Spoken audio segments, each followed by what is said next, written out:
विवेक और श्रद्धा की शादी को कुछ ही दिन हुए थे और वो आज दोनों अपने हनीमून के लिए होटल में जा रहे थे।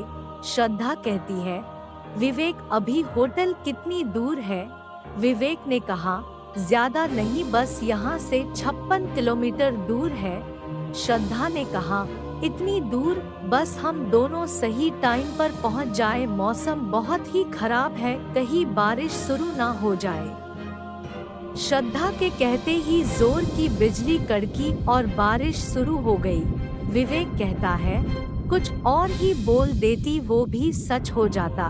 देखो ना, तुमने अभी कहा ही था कि बारिश शुरू हो गई। श्रद्धा ने कहा, ऐसा कुछ नहीं है, मौसम तो पहले से ही खराब था, कोई भी अंदाजा लगा सकता था कि बारिश होने वाली है। दोनों हंसी मजाक करते हुए आराम से उस होटल की तरफ बढ़ रहे थे जहां विवेक ने उनके लिए रूम बुक किया था। लेकिन बारिश बहुत तेज होने लगी थी और अचानक पेट्रोल भी एंडिंग पर नजर आने लगा। विवेक कहता है, हे भगवान, ये फ्यूल इतनी जल्दी खत्म कैसे हो रहा है? श्रद्धा ने गुस्से में कहा, तुमने चलने से पहले चेक नहीं किया था क्या? विवेक कहता है, हाँ मैंने किया था यार, लेकिन अब ये खत्म होने वाला है। विवेक ये देखकर हैरान था कि जब टैंक फुल करवाया था तो टैंक अचानक कैसे खाली हो रहा है। बस 5 मिनट और चलने के बाद उसकी कार रुक गई। श्रद्धा पूछी, क्या हुआ? विवेक कहता है, पेट्रोल खत्म हो गया, अब हम होटल कैसे पहुंचेंगे? श्रद्धा ने कहा, अरे देखो, सामने भी एक होटल नजर आ रहा है। श्रद्धा ने उस गेट की तरफ इशारा किया जो कि कुछ ही कदम की दूरी पर नजर आ रहा था। होटल मिलांज उसका नाम पढ़ते ही विवेक के चेहरे पर डर सा दिखने लगा। श्रद्धा कहती है, हाँ देखो ना, कितना अच्छा होटल है, आज रात यही रुक जाते हैं, सुबह यहाँ से चेक आउट कर लेंगे। विवेक पता नहीं होटल में जाने से क्यों कतरा रहा था, लेकिन श्रद्धा के आगे उसकी कहाँ चलने वाली थी, और वैसे भी उसके पास वहाँ रुकने के अलावा और कोई दूसरा रास्ता भी नहीं था। दोनों कार से उतरे और पानी से बचते हुए उस होटल के अंदर गए। रिसेप्शन से उन्हें रूम नंबर 108 की चाबी मिली।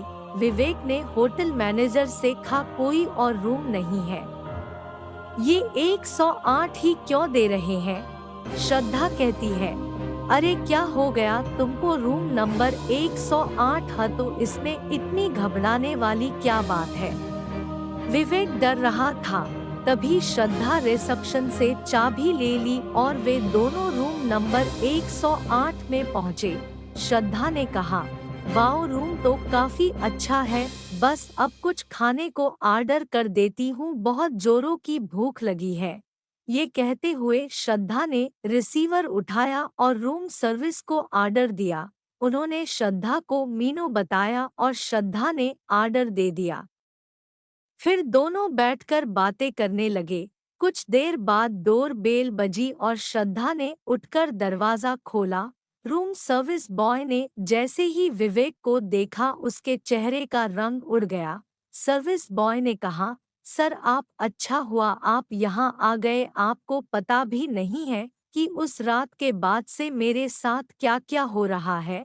सुनकर विवेक चौंक गया और श्रद्धा भी हैरान रह गई। श्रद्धा ने कहा, ये तुम क्या कह रहे हो? ये कहकर उसने विवेक से पूछा, ये क्या बोल रहा है, क्या तुम पहले भी यहाँ आ चुके हो? विवेक ने कहा, नहीं, मैं तो यहाँ पहली बार आया हूँ। विवेक ने सर्विस बॉय से कहा कि तुमको कोई गलत फहमी हुई है। सर्विस बॉय कहता है, नहीं सर, मुझे कोई गलत फहमी नहीं हुई है, मैं आपको पहचान गया हूँ। विवेक ने उसकी बात को वही काट कर उसे डांटते हुए कहा, तुम खाना देकर यहाँ से जाओ, नहीं तो मैं अभी मैनेजर से कहकर तुम्हारी याददाश्त ठीक करवा दूंगा। ये सुनकर वो डर गया और खाने की ट्रॉली उनके पास छोड़कर चला गया। श्रद्धा को ये बात बहुत ही अजीब लग रही थी, लेकिन फिर भी उसने विवेक से कोई सवाल नहीं किया और दोनों ने साथ बैठकर खाना खाया। सर्विस बॉय वहां से निकलकर कॉरिडोर से जा रहा था, तभी उसको किसी की हंसने की आवाज सुनाई दी। आखिर वो दिन आ ही गया जिसका मुझे इंतजार था। ये सुनकर वो डर गया और पीछे पलटकर देखा तो वहां कोई नहीं था। सर्विस बॉय ने उस आवाज से कहा, अब वह यहाँ आ चुका है, तुम अब मुझे डराना छोड़ दो। भूत ने कहा, तेरे जिंदा रहने से मुझे कोई फायदा नहीं है। तू उसको यहाँ लेकर नहीं आया, मैंने ही उसको यहाँ रोकने के लिए मजबूर किया। अब तेरे जिंदा रहने का कोई मतलब नहीं। ऐसा कहकर उसके सामने आ गई ये लड़की बहुत ही डरावनी लग रही थी। उसकी आंखें पीली और चेहरा नीला पड़ा हुआ था। वह चिल्लाया, लेकिन अगले ही पल वह लड़की उसका गला पकड़ लिया और उसे जमीन से ऊपर उठा दिया और उसके पैर हवा में छटपटा रहे थे और सांस खींचने लगी थी। तभी एक झटके के साथ वह लड़की ने उसकी गर्दन घुमाई और धड़ से अलग कर दी। वहीं दूसरी ओर श्रद्धा विवेक से कहती है, खाना तो बहुत ही टेस्टी था, मैं जरा वॉशरूम होकर आती हूँ। यह कहकर श्रद्धा उठी और वॉशरूम में चली गई। विवेक मोबाइल निकालकर उस होटल में कॉल करने लगा जहां उसने रूम बुक किया था। विवेक ने कहा, यहाँ तो नेटवर्क भी नहीं है, आज ये मेरे साथ क्या क्या हो रहा है। श्रद्धा ने कहा, क्या हुआ विवेक, तुम इतना परेशान क्यों दिख रहे हो। ये सुनकर विवेक ने श्रद्धा की तरफ देखा और उसको देखता ही रह गया। उसने रेड कलर टॉप और शर्ट पहनी हुई थी। श्रद्धा उसकी तरफ देखकर मुस्कुरा रही थी। विवेक ने कहा, वाओ, तुम तो बहुत ही अलग दिख रही हो। सुनकर वो उसके करीब गई और उसको गले लगा लिया। श्रद्धा ने कहा, विवेक, तुम किससे बात कर रहे हो, किसी का कॉल आया है क्या। श्रद्धा की ये आवाज वॉशरूम से आ रही थी, जिसे सुनकर विवेक हक्का बक्का सा रह गया। अगर श्रद्धा वॉशरूम में है तो ये कौन है, ये कहकर वह अलग हो गया। वो लड़की श्रद्धा नहीं बल्कि वही भूत वाली लड़की थी जिसने कुछ देर पहले वेटर को मारा था। उसका भयानक रूप देखकर विवेक डर गया और चिल्ला उठा। उसकी चीख सुनकर श्रद्धा वॉशरूम से बाहर निकली और उसको देखकर वो भी डर गई। भूत विवेक से कहती है, सर, मैंने आपका बहुत ही बेसब्री से इंतजार किया है, आज वो दिन आ ही गया। इतना कहकर उसने विवेक का हाथ पकड़ा और उसको झटका देकर तोड़ दिया और उसकी गर्दन पकड़ी और उसको हवा में ऊपर उठा दिया। उसने ट्रॉली पर रखा हुआ कांटा उठाया और विवेक के गर्दन पर खचाखच करके मारने लगी। विवेक जोर जोर से चिल्लाने लगा, बचाओ बचाओ।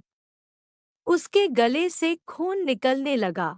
भूत, मैं कौन हूँ और तुम्हें मरना क्यों चाहती हूँ, अपनी बीबी को बता वरना अभी के अभी तुझे खत्म कर दूंगी। विवेक डरते हुए बताता हूँ, मुझे छोड़ दो नेहा। श्रद्धा ने कहा, ये क्या कह रही है, विवेक कौन है ये। विवेक ने कहा, ये मेरी सेक्रेटरी थी नेहा।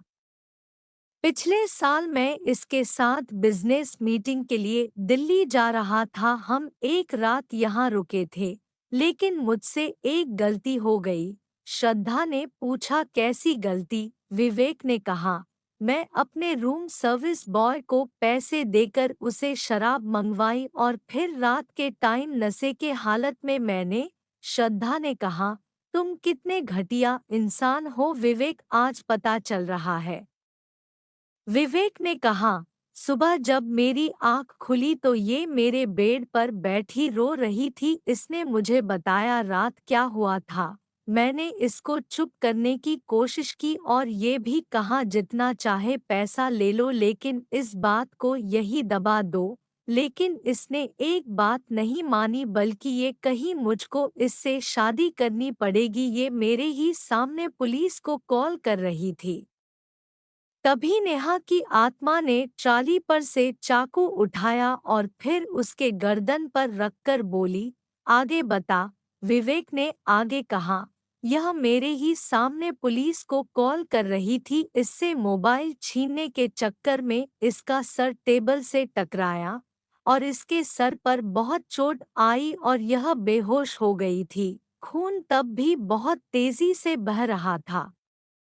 मैंने सोचा मैं इसे बचा लिया तो होश में आते ही यह मुझे पुलिस केस में फंसा देगी, इसलिए मैंने इसको मरने दिया और फिर रूम सर्विस बॉय को और पैसा देकर इसकी लाश को ठिकाने लगा दिया। श्रद्धा ने गुस्से में कहा, मुझे खुद पर शर्म आ रही है कि मैंने तुम जैसे इंसान से प्यार किया और शादी की। नेहा ने कहा, सुन लिया तूने, अब तेरा भी समय आ गया है। ये कहकर नेहा की आत्मा ने हाथ में पकड़े चाकू से एक नहीं बल्कि कई बार विवेक के पेट में घोंप दिया और फिर वही चाकू उसके गले पे फेरकर उसको खत्म कर दिया। मारने वाला इंसान श्रद्धा का पति था, लेकिन फिर भी श्रद्धा के चेहरे पर पति के खोने का गम नजर नहीं आ रहा था। नेहा की आत्मा ने श्रद्धा की तरफ देखा तो श्रद्धा बोली, नेहा, मैं तुम्हारी मौत की सच्चाई सबके सामने लेकर आऊंगी, ताकि जो तुम्हारे साथ हुआ वो किसी और के साथ ना हो। नेहा ने श्रद्धा की ओर देखते हुए कहा, ऐसा अब होगा भी नहीं आगे से। अब कोई भी लड़का किसी की जिंदगी खराब करने के बारे में सोचेगा भी तो उसकी ख्वाहिश पूरी करने में वापस आऊंगी।